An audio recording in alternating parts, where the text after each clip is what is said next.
Israeli বিমান হামলায় দক্ষিণ লেবাননের একটি ক্লিনিকে ১২ জন স্বাস্থ্যকর্মী নিহত হয়েছেন। শনিবার এ খবর জানিয়েছে দেশটির স্বাস্থ্য মন্ত্রণালয়। এ নিয়ে গত ২ সপ্তাহে লেবাননে ইসরায়েলি হামলায় ২৬ জন স্বাস্থ্যকর্মী প্রাণ হারিয়েছেন। এদিকে ইসরায়েলি সেনাবাহিনী পুরো লেবানন জুড়েই তাদের হামলা বিস্তৃত করেছে, যার ফলে দেশটিতে বাস্তুচ্যুত মানুষের সংখ্যা এখন ৮৫০,০০০ ছাড়িয়েছে। এদিকে মধ্যপ্রাচ্যের চলমান রক্তক্ষয়ী সংঘর্ষে এখন পর্যন্ত ৪৬০ জনেরও বেশি শিশু হতাহত হয়েছে বলে জানিয়েছে ইউনিসেফ। তবে প্রকৃত হতাহতের সংখ্যা এর চেয়ে অনেক বেশি হতে পারে বলে জানিয়েছেন সংস্থাটির কমিউনিকেশনস ম্যানেজার রিকার্ডো পিরেস। লেবাননের স্বাস্থ্য মন্ত্রণালয় জানিয়েছে, সাউথ লেবাননের বুর্জ আল কালাউইয়া এলাকায় একটি ক্লিনিকে ইসরায়েলি বিমান হামলায় অন্তত ১২ জন স্বাস্থ্যকর্মী নিহত হয়েছেন, যাদের মধ্যে রয়েছেন দায়িত্বরত ডাক্তার, নার্স এবং প্যারামেডিক।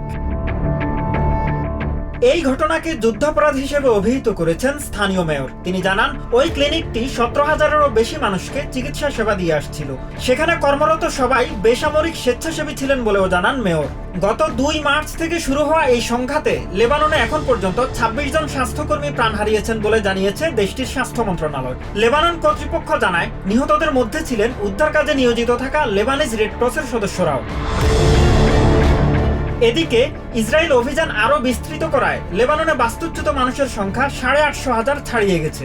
আশ্রয় কেন্দ্রের সংখ্যা বাড়ানো হলেও তা প্রয়োজনের তুলনায় অনেক কম। ফলে অসংখ্য মানুষ খোলা আকাশের নিচে বা গাড়ির ভেতরে রাত কাটাতে বাধ্য হচ্ছে। অন্যদিকে ইউনিসেফের দেয়া তথ্য অনুযায়ী মধ্যপ্রাচ্যে চলমান রক্তক্ষয়ী সংঘাতে এখন পর্যন্ত ৪৬০ জনেরও বেশি শিশু হতাহত হয়েছে।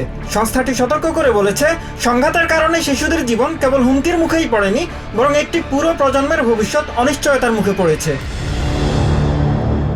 ইউনিসেফের কমিউনিকেশনস ম্যানেজার ও deputy spokesperson Ricardo Pires জানান, ইরানের ২ সপ্তাহের যুদ্ধে ২০০-র বেশি শিশু প্রাণ হারিয়েছে।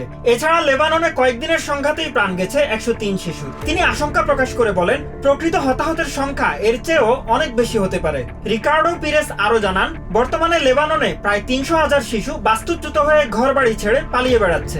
এছাড়া ইরানি শিশুরা কেবল ঘরবাড়ি হারাচ্ছে না, বরং নিরাপদ পরিবেশে বেড়ে ওঠার অধিকারও তাদের থেকে কেড়ে নেওয়া হচ্ছে।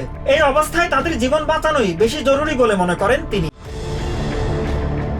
Mahmudul Hasan, TVN 24 news desk. New York থেকে সম্প্রচারিত টিভিএন 24 টেলিভিশন বিশ্বজুড়ে বাঙালির কণ্ঠস্বর।